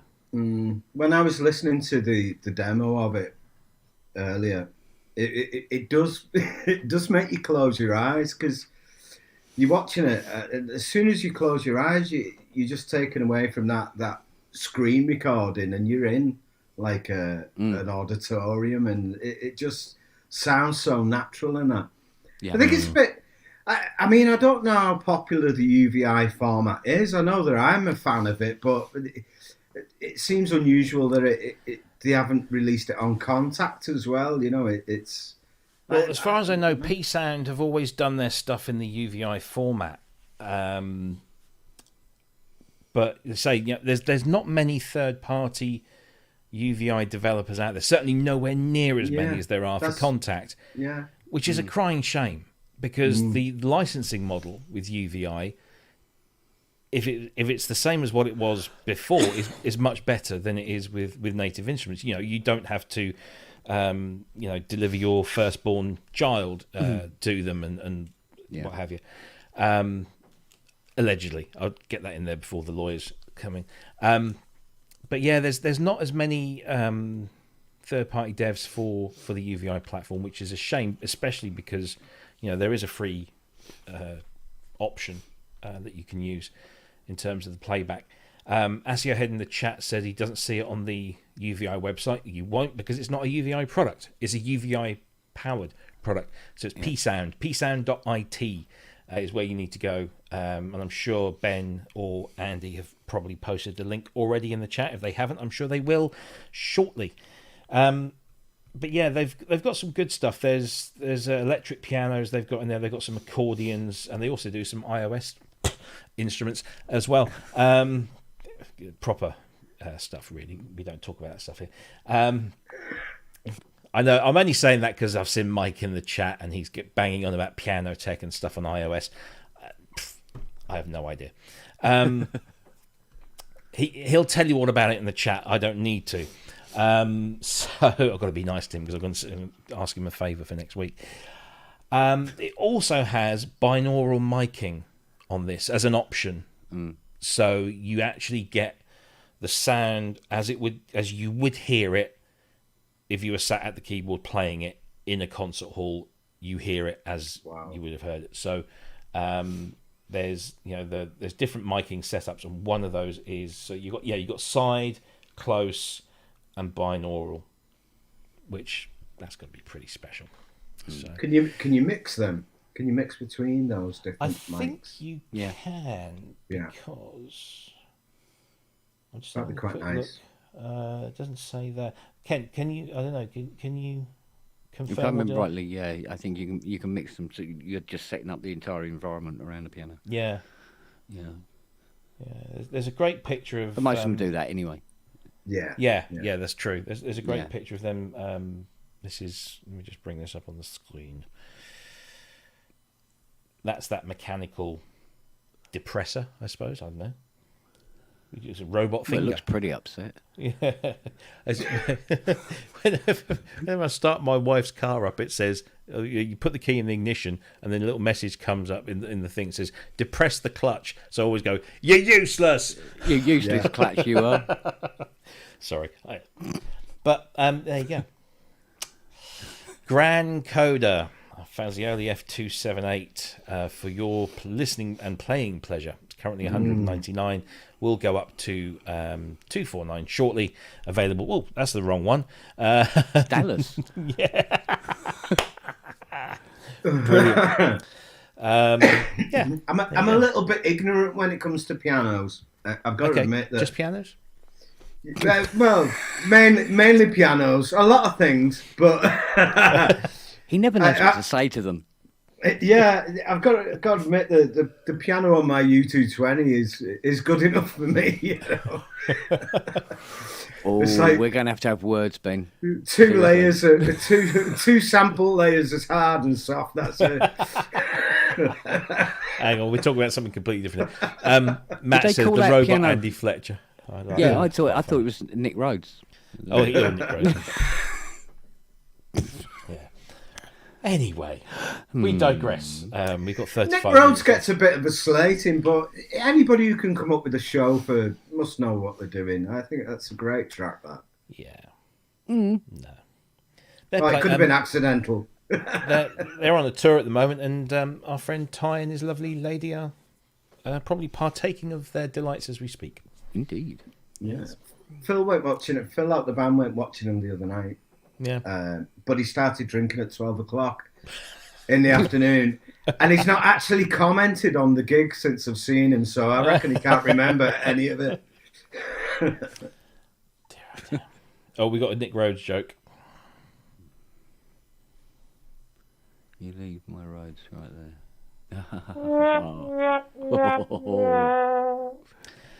Unless it's a Mark II, in which case you can keep it. Well, yeah, quite. So psound.it is where you go to get that grand Coda and learn more about it. What have we next? Oh, yes. Well, now, look, I am not putting this in the show because of what it's doing. I'm putting it in there because it's doing it for free. I'm always keen to make people aware of free stuff, because free stuff is good. The next topic, I'm putting that in there because it is doing what it is. But this one, I'm doing it because it is free. Let's just play a little bit, because there isn't like a 30-second or a minute like trailer for this. But I'll just play the beginning of this. Hey everyone, it's Analog Matthew. I've got a question for you. Do you know what synth has been on more hit records than any other synth? I'll give you a hint. Listen, the DX7 had a hell of a run. It was on pretty much every hit song of the 80s. And this new app, King of FM, is packed with all the best DX7 sounds. Plus, you're gonna get these stupidly awesome new sounds I made just for you, just for this app. And you'll also get my brand new sounds from the King of FM, the SY77. Why are these sounds special? They've been called the Holy Grail DX7 samples, and they've been used by some of the biggest producers in the game. My sounds have been played by Herbie Hancock and by producers for Sting, Alicia Keys, Kendrick Lamar, Jay-Z, and more. And now, they're yours. Wait, for how much? Listen, it blew my mind when Herbie Hancock used my app. But I gotta tell you, this is even more exciting. Being able to give this app away to everyone for free, this is like a dream come true. You can even record your creations on the go with the built-in record function. Plus, you could use it as a plugin on your iPhone and iPad. Use it with GarageBand on your iPad. King of FM is available now. It's completely free. There's no in-app purchases. There's nothing to buy. AudioKitPro.com/KingFM. And if you have a... There you go. We'll cut it short there. If you want to watch the full 4-minute video, just go to the AudioKit YouTube page and you'll be able to watch it there. So I don't know who Analog Matthew is, but he's the guy behind this. And essentially he has sampled a DX7 and an SY77 and thrown all of that into a pretty nice little interface and made it available completely free of charge, as he went to great lengths to tell us there. It's available as an AUV3 to be used on iOS and so iPhone and iPad. It also works as a standalone. It also works on Apple Silicon Macs, and I've got it. I was playing around with it on my MacBook Pro. Works a dream. It's really, really nice. It's not a plugin yet, although he does say somewhere in the video that is something that is on the cards. So there's samples from Mark 1, Mark 2, DX7, the SY77, and also I think he said, it just says there, look, TX81Z as well. Over 300 presets, over 10,000 individual samples. So please don't be fooled by this. This is not a modeled DX7. It is just samples. But it's a good free way of getting into over 2 gig of samples that are compressed down to about 400 megabytes. Lots of good stuff in there, and it's free. That's the only reason I'm putting it out there. Even I got a little bit put off about the eulogizing of the DX7 there, and I'm a big DX7 fan. But there you go. It's a sample library. It's free. It's available on iOS and Mac OS, and it's not bad. I was playing with it the other day. Sounds really, really good. I mean, it's not a bad sample library, but it is a sample library. So, any thoughts on this, guys? I think it's brilliant that it's completely free. Usually things like this you've got to buy like add-on packs and stuff and that's how they make the money out of it. But this is completely free and it's well sampled. It sounds great. I think for me, because there's no plug-in version, I know it'll work on M1 Max, but it'll only work in standalone. That's a bit like it's a bit like a car with no wheels. I want to use it in my track. I don't want to play around with it and then think, oh yeah, I'll try and get the same thing on the Arturia DX, or Dexhead or whatever. That needs sorting. I wouldn't mind paying for it. If that was sorted out, maybe the plugin version you pay for. You can have the standalone free and pay for the plugin, but it's kind of essential for me. I need it in my working environment. I don't need it as a separate thing. But kudos to him. You know, it's a free, usable device. You could use it live. You know, if you took a laptop out live, you could play it. You know, it sounds great. The thing that I like about this, I mean, I don't need this. I got it because it was free. I don't need this. If I want a proper DX7 plugin or standalone on my computer, then I've got OPS 7. There's DX7V. There's DexEd if you don't want, if you want a free plugin. DexEd does a pretty good job. It's not as good as, in my opinion, anyway, as OPS 7, which I think is the best of the lot. But if you are in the iOS world and you want a good DX7 FM type instrument, this is perfect. You know, it's free, and it works on your iPad, and it works as a plugin within GarageBand or whatever it is that you want to use on that platform. So on that note, it's good. If you're looking for a proper DX7 experience, this isn't it, but it's still good. Yeah, gives you the sound. Yeah, absolutely. Ken, any interest to you? I mean, you don't use your iPad for music at all, do you? Yeah, you want to try playing chords on the iPad. It's such fun. I actually hurt myself. No, it's good. I like it. I like the way it's laid out, mixing between layers and stuff. And I think you got it on the... Yeah, they've got mod and everything like that. But yeah, it's touchscreen synth playing. I must admit, when I first got an iPad and realised that they were using the accelerometer to mimic velocity, I thought that was very clever, but it wasn't anywhere near as... So, yeah, like you said, I soon gave up trying to play things on the iPad, and if I was going to use it, it was going to be an instrument that was docked into that Alesis I/O dock that I've still got knocking around here somewhere. And then you just... MIDI up to it and away you go. But yeah, it's I've got it. I've downloaded it. It's on my phone. It's on my MacBook. It'll be there. I'm sure it'll scratch your neck. It's free, man. It's free. It's free. Well, if you think about a keyboard player live, he just connects his phone to his MIDI keyboard, and he's got a bank of DX sounds. That's it. Yeah, it's great. I still can't work out why it's so hard to play a screen on an iPad, and yet I play Rollies. True. Which is just a lumpy iPad. Yeah. The other thing about this is that there's a whole bunch of presets in here that have been, specifically created for this. So, there's a bunch of sound design that's gone in there as well. So it's not just presets that have been sampled. They've created sound, and it's got the built-in sequencer and stuff like that. So it's a fun tool to have. And again, it's free, as people are pointing out. Yeah, we're not we're not hating on it. We're just saying it fits it has its own little niche. Yeah, and that's where it'll stay, and it will be good. It'll be great in that little niche. So well done to Analog Matthew. Yeah, that can't be his real name. I'm sure his parents didn't christen him that. But promoting a digital keyboard. It was a good job he went into keyboards, then, wasn't it? Yeah. Shouldn't he be digital?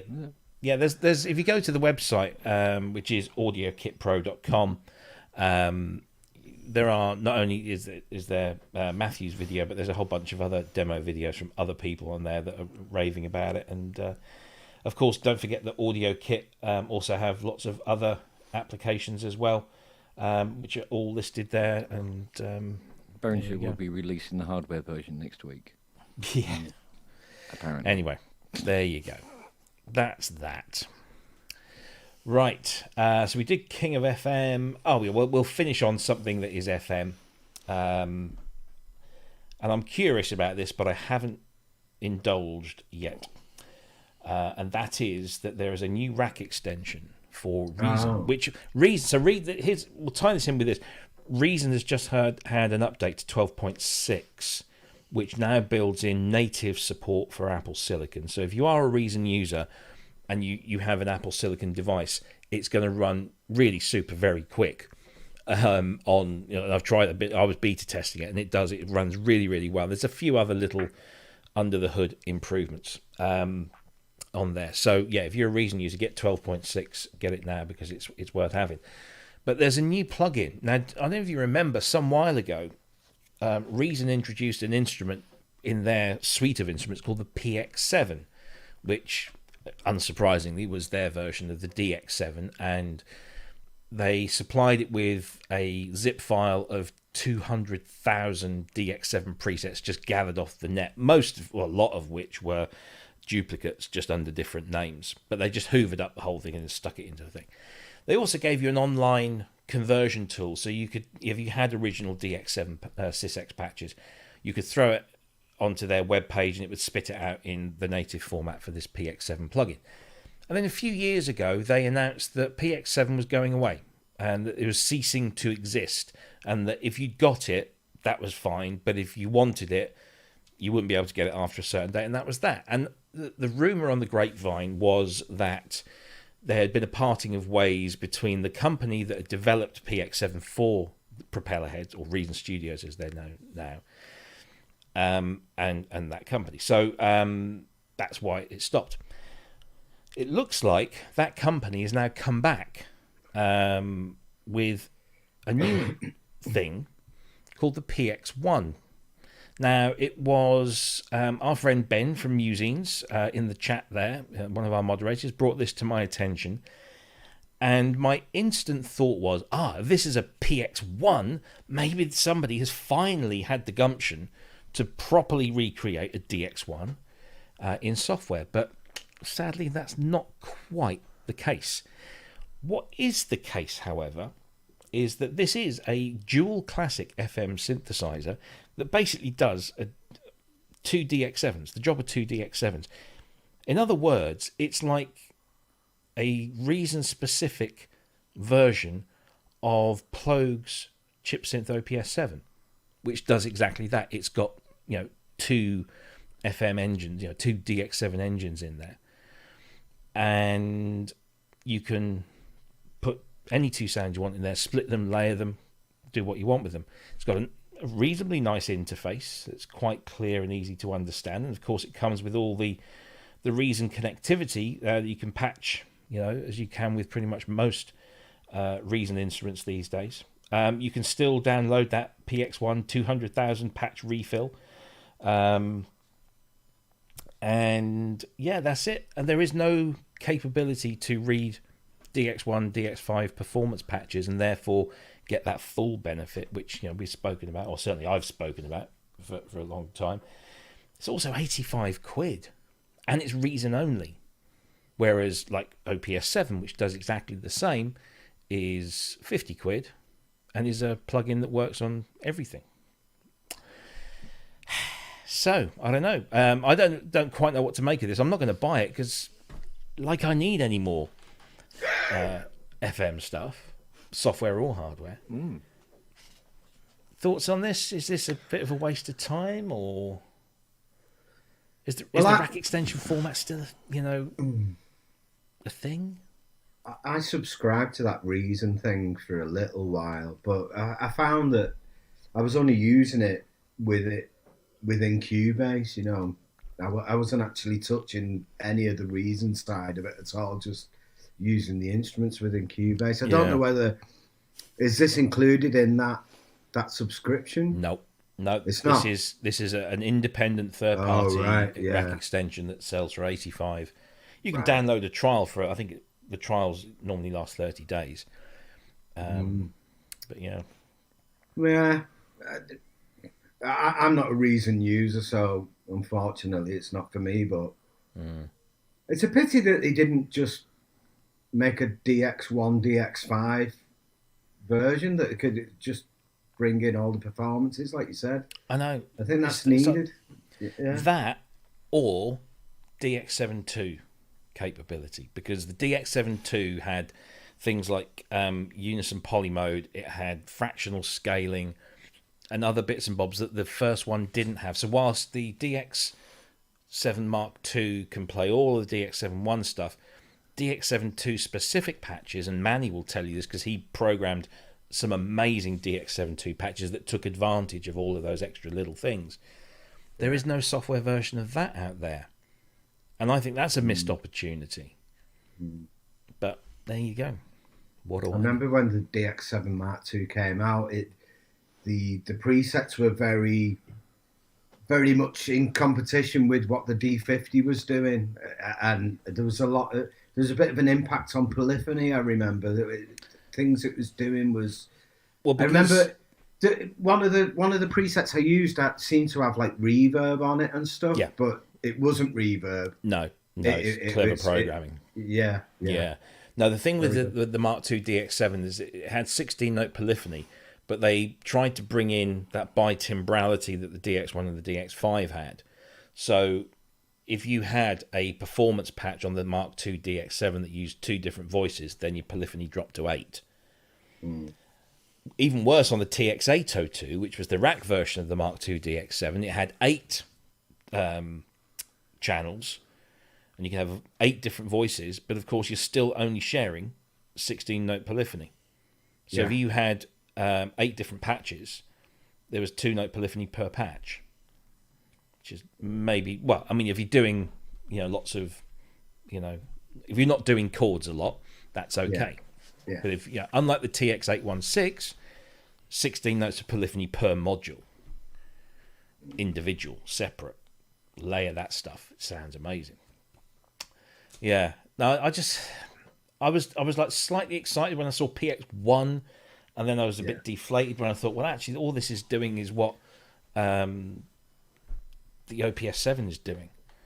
And it's fully programmable. This you can start from scratch with the. Oh, absolutely. Yeah, it's a proper instrument. And you can just have 2 6-op engines running. Right. There, and you can, there's macros in there, and there's got, it's got its own reverb built in, and it's not a bad thing, but it's no better than something that's 30 quid cheaper, 35 quid cheaper, that can be used on Reason and everything else as well. That's where I think it's. Yeah. I think 80. If this was priced at say 40 quid, 85, a bit much, especially as it's because it's just in Reason. I used to go to school with a guy called Just in Reason. No, it's within Reason. Within, yeah. Any thoughts on this, Kent? This is like being stuck in a lift with 2 old ladies talking about incontinence pants. I have no real interest whatsoever. Sorry. He's gone. Wow. No. Never used it. No. If there's a developer out there somewhere that was just have the gumption to do one of those other things, not just keep doing the DX7. I'd love a proper TX81Z or DX11 plugin. There is one that was made by Disco DSP, but they haven't developed it in years, and I think it's now still only 32-bit, so you'd have to run it in all sorts of things. But a proper 4-op TX81Z/DX11 clone in software, that would be brilliant. DX1 or DX5 in software, that would be brilliant. Mark II DX7. What about our friends at Cherry Audio making a DX1 Mark II? So it's 2 DX7s Mark II, but it'll use all the DX1 performances. That'd be quite cool. So it's got all the extra features. Yeah. But still compatible with the original. Yes. Yeah. I mean, there's more to mine within the world of like vintage FM. Don't even get me started on getting an FS1R in software or something like that. But there really does need to be, I mean, as people have been saying in the chat, what do I want with a 4-op plugin when I've got a TX81Z and a DX11 behind me? Sometimes, I'm on my laptop and I want some of those sounds. So SY99 plugin would be nice. Yeah. I wonder if it's just a Yamaha thing, whether there's maybe stuff. Well, I don't know. The DX7, people have been copying that for years. I don't think there's anything sinister there. Anyway, there you go. If you're into Reason and you want a dual-engined Reason-only synthesizer, PX1 is for you. And you can find that in the Reason Studios shop, which is at reasonstudios.com /shop, and then you can find PX1 there.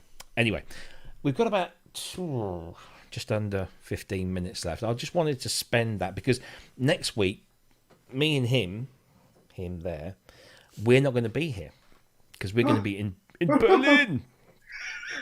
And we're going to be at Superbooth. We'll be sort of like over halfway through our Superbooth experience. We'll probably at 10 to 9, or it'll be 10 to 10 at their time. We'll probably be in a bar somewhere getting absolutely wasted. Or maybe not, I don't know. I hope so. Yeah. In a German police cell or something like that. Yeah. But yeah, so we're going to be at Superbooth, which I'm really excited about. And I just wanted to... just wanted to know what you were hoping to see, whether it's you, Ben, that are going to be there, or Kent, just anything that you hope might appear at Superbooth. Have you heard anything on the grapevine that you can talk about, or is Not there that anything I can talk about? No. I haven't heard anything. No, I want to see that Norand little thing. Yeah. Looking forward to catching up with all our friends. So, for example, our very own Dr. Mike Metley will be on the Buke stand signing copies of Synth Gems on the Saturday. Oh, yeah, I might get a signed copy of that, I think. Yeah.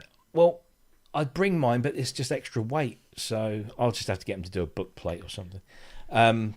Yeah, but the Buke's stand looks like it's going to be quite fun because they've got, I think, Cuckoo's on there on Saturday. They've got so Mike's signing books on the Saturday, or is it the Friday? I don't know. He'll tell me. They've got somebody on the Thursday doing something else. There's the patch and tweak stuff. They're obviously going to sell. Kim's going to be there as well, and everyone else. So I'm looking forward to catching up with those guys. I'm looking forward to having a chat with Thomas from CME, who has invited us out for a drink because he's got some cool super secret stuff to tell us. So that'll be very interesting. Looking forward to hanging out with people like Simon Forsyth, and Jim Glue's going to be there, and Ben Breslin's going to be there. Ben has already said that we should hang out, and I'm trying to think who else is going. There's going to be quite a few people that we know. That's the weird thing. We're sort of travelling hundreds of miles east, and then we're going to be surrounded by the people that we're normally surrounded by most days, or whether it's online or stuff. Somebody said there'll be lots of carpet footage, but Superbooth a lot of it is outside. So I said, well, there'll be lots of grass footage, and I think they then took that the wrong way. But when in Berlin, yeah, I'll give it a go. Yeah. But don't expect. So I want to set expectations. Don't for our audience. Don't expect lots of roving reports from us for a few reasons. Number one, we don't have huge amounts of gear. So I'll be taking this camera and my capture things and everything. So I'll be able to do something. I'll be too drunk. He'll be too drunk. Yeah. I'll be probably in pain because of my back doing too much walking or whatever. So we're just not set up to do that sort of thing. Plus, apparently, once you're in Fez, Berlin, which is where the show happens, it's a bit of a connection black spot. So we probably won't even get a signal out of there. So we'll just record a bunch of stuff, and then we'll go back to the hotel of an evening, and I'll sit there thinking, shall I spend my evening editing this footage and uploading it to the internet, or shall I go down to the bar and get wasted with all my friends? And I know which one is going to get going to win that one. So anyway, but yeah, I'm sure we'll be shooting some stuff, whether it's on our phones or with the cameras, and if we see some cool people, we'll try and get some quick little snippets or hellos that we can play. We're just going to play it by ear. Jason says get a sports massage on the Kurfürstenstrasse or Kurfürstenstrasse. No, that's the wrong one. I need to see it before I can say it. Kurfürstenstrasse. There we go. Yeah. Where's Andy? He's going to tell me off for getting my German wrong. It's a shame Andy wouldn't be. I could do with a translator. I didn't know it was a sport now. Yeah, but I'm looking forward to currywurst and beer, synthesizers and friends. Not necessarily in that order, but yeah, should be fun. And some after parties, which hopefully we'll get in. But is there anything that you've heard about or you'd like to see? Have you just speculation or anything? What booth would you be going to straight away? In the first place. I'm completely new to this. I have never been to a synth show before in my life, so I don't know what to expect at all. But I'm really looking forward to it. Cool, good stuff. I don't even know who's there. Everyone who's anyone. Fruit Bat's going to be there. Yeah, which Fruit Bat's that? Because you call everyone Fruit Bat. Yeah, Hansy. Oh, Hans is going to be there. Hansy needs him Munster Daisy. Oh, right, okay. We'll accost him. Mm-hmm. Yeah, for sure. Do we just say, "Oi, Hans, we're Kent's friends"? Now, on your knees. Yeah. Hands behind your head. You don't say that to a German in Berlin, do you? Especially not this time of the year, because lots of odd celebrations going on. Yeah. So yeah, I'm looking forward. Yeah, I'm looking forward to meeting new people as well as seeing old friends. And we've got. I'm looking forward to meeting Mike Metley. Really? Yeah. Yeah. Okay. No. Yeah. I'll leave you and Mike, and you can catch up. And so what I'm also looking forward to is giving out all of these. Look. Oh, that's very fun. Oh yeah. We've got business cards and shit now. Mm-hmm. So we'll be going around going, have a card. Nobody will know what we're doing, and then they'll tune into the show and they'll go, bloody hell. Yep. Yeah. Got a box of those each. Lovely. Yeah, so should be good fun. So yeah, if anybody is going, we're getting there on the Thursday, sometime in the morning. So by the time we get to Fez, I don't know, probably be around lunchtime, if not a little bit after, because we're going to go to the hotel first, I guess. I don't think I've booked the Wednesday off work, so do I need to do that? Well, I should be leaving here in the early hours of Thursday morning to get to the airport, and you need to either meet me at the airport or come here and spend the night, and we'll go together. Choice is yours. I won't make it. I need to be at yours so you can ensure that I'm there on time. Okay. Well, we've prepared, or we're in the business of preparing the spare room for you. Yeah, brilliant. So, there's a few boxes there, and there might be a cat somewhere, but yeah, I don't mind that. Did you get rid of the bear now? Sorry? Did you get rid of the bear? The bear, yes, the bear's gone. Okay. Oh, yeah. Nice to snuggle up to a bear. Yeah. I put Alexa in there as well, so it's all hands free. I've got someone to talk to. Yeah. Oh dear. No. Yeah. So you need to get to me at a reasonable time, because if you get there get here stupidly late, you might as well not go to bed. But I'm going to want to go to bed because I need my sleep. I need to work out how long it's going to take me to travel from here to yours, and then I might have to book the afternoon off so I can leave earlier. It's all stuff I've got to work out. Yeah. Yeah. Well, you've only got a few days to do it. I know. Yeah. So sort it out. I will. But yeah, looking forward to it. Should be fun. All happening all of a sudden. Sorry? It's all happening all of a sudden. It is. One minute it was like weeks away, next minute it's like... I've been looking at this on my calendar thinking, once Superbooth is gone, my calendar opens up and I've got nothing major planned at all for a few months. And given the last few months that Ben and I have had with our various house moves, I'm actually really looking forward. Sounds odd. I'm looking forward to Superbooth being over because I know that I've then got some time to myself because it's all been a bit crazy. Yeah. But yes, and as Ben Breslin says there in the chat, bring your walking shoes. Don't worry, I've got some very comfortable shoes, and I should be wearing bicycle. I'm going to make sure that I'm not going to be smartly dressed at all. I'll have a ProSynth Network something on, and then it'll just be sweatpants and trainers. I don't go for ceremony, so that'll be about it. I'll wear a 3-piece suit then.